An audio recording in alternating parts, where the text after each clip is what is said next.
नमस्कार दोस्तों, स्वागत है आप लोग का मेरे YouTube चैनल राज शॉर्ट ऐप ट्रिक 57 पे। दोस्तों, आज अपने इस वीडियो में हम एच लुकअप फार्मूले की जानकारी लेंगे एक्सेल सीट पे बने डेटाबेस पे। एच लुकअप में एच का मतलब होता है हॉरिजेंटल, मतलब जो वी लुकअप फार्मूला था पिछली वीडियो में जो बताया था वो कॉलम के अनुसार इस तरह से काम करता है, जबकि एच लुकअप में हॉरिजेंटल होने के कारण ये रो पे काम करता है। लुकअप का मतलब टू सर्च होता है, आप जानते हैं। तो यूँ तो lookup, V lookup, H lookup बहुत बड़े डेटाबेस से जानकारी निकालने के लिए इस्तेमाल किया जाता है, परंतु समझाने के लिए हमने एक छोटा सा डेटाबेस तैयार किया हुआ है।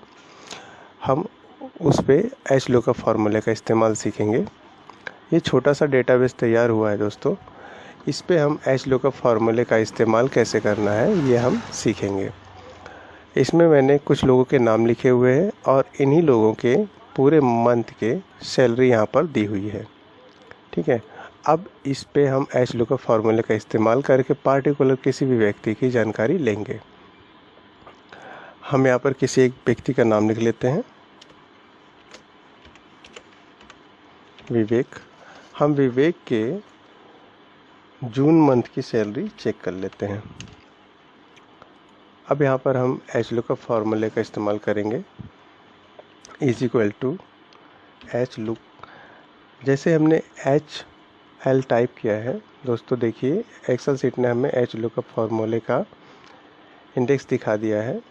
हमें यहाँ पर जो है लुकअप वैल्यू, पिछले सूत्रों में लुकअप का वैल्यू जो होता था नाम होता था, लेकिन यहाँ पर जो है लुकअप वैल्यू मंथ होगा। हम इसे सिलेक्ट करते हैं, कॉमा लगाते हैं। टेबल एरिया में दोस्तों हमें अपने पूरे डेटा को सिलेक्ट करना है। सिलेक्ट करने के बाद कॉमा लगाते हैं।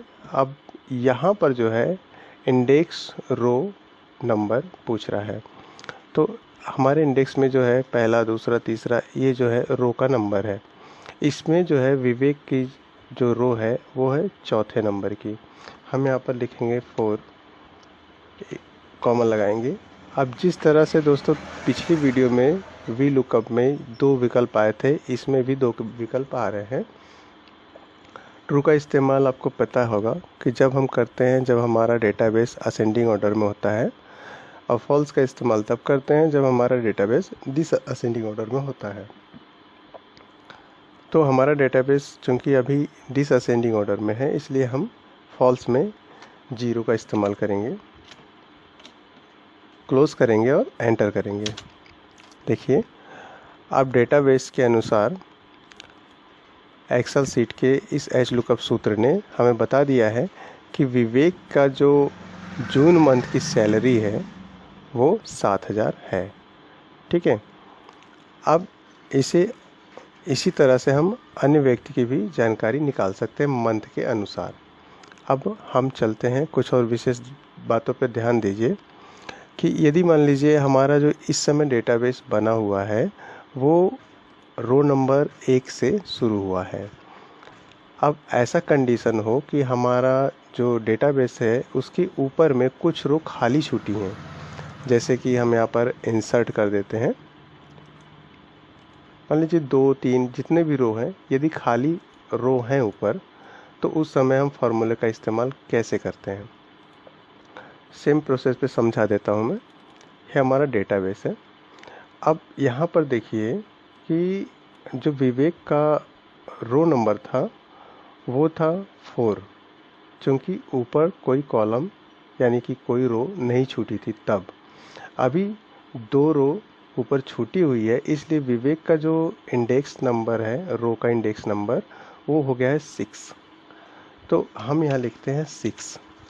इसमें हमें जो ऊपर 1, 2, 3, 4 जितनी भी रो है यदि खाली छूटी हुई हैं डेटाबेस के ऊपर, तो उतनी रो को यहाँ पर माइनस किया जाता है। इसमें माइनस अपन 2 कर देते हैं। इसमें 2 माइनस करने के बाद जब हम एंटर करते हैं तो हमें जानकारी सही मिलती है। विवेक के जून मंथ की जो सैलरी है वो जो है 7,000 है।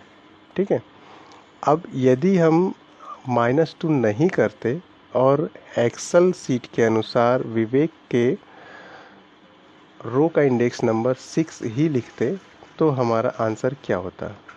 चलिए हम इसे चेक करते हैं, एंटर करते हैं। देखिए हमारा जो वैल्यू है वो गलत आ रहा है, क्योंकि विवेक का जो जून मंथ की सैलरी वो 7,000 है, परंतु ये 2 रो ऊपर ले लिया है।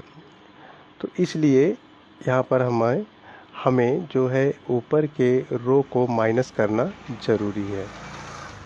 एक तरह से ये अनिवार्य है, तभी हमारे जो वैल्यू है वो करेक्ट आएगा। उम्मीद करता हूँ दोस्तों आपको मेरी ये वीडियो पसंद आई होगी तो लाइक, शेयर और कमेंट ज़रूर करिएगा। और पिछले वीडियो जैसे लुकअप के मैंने लिंक जो है अपने डिस्क्रिप्शन में डाल दिया है, यदि आपने नहीं देखा है तो आप उसे ज़रूर देखिएगा। मिलते हैं हम अगली वीडियो में, तब तक के लिए धन्यवाद।